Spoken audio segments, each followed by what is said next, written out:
जिल्ला प्रहरी कार्यालय कञ्चनपुरमा निर्वाचन प्रहरीका लागि भर्ना हुन आउनेहरूको सङ्ख्या यहाँ देख्न सकिन्छ। हिजो 29 गतेसम्मको तथ्याङ्क हेर्दा 1793 जनाले चाहिँ यहाँ आवेदन भरेका छन्, जसमा महिला 730 छन् भने पुरुष 980 को सङ्ख्या रहेको छ।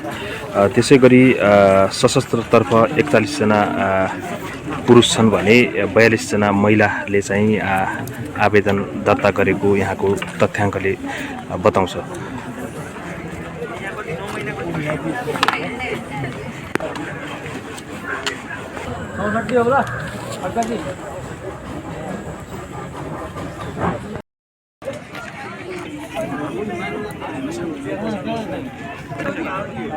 यो जिल्ला प्रहरी कार्यालय कञ्चनपुरमा निर्वाचन प्रहरीका लागि आवेदन भर्न आएका आवेदनकर्ताहरू हुन्।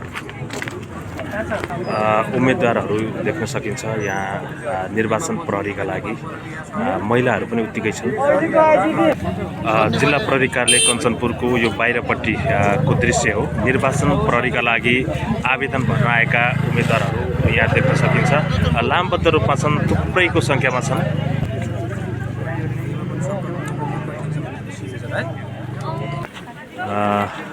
यो निर्वाचन प्रहरीका लागि आवेदन भर्न आएका उम्मेदवारहरू।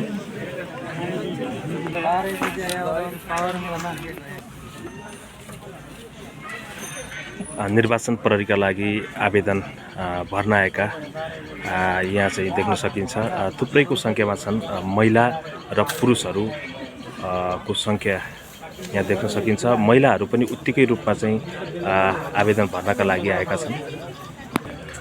जिल्ला प्रहरी कार्यालय कञ्चनपुरको यो परिसर हो।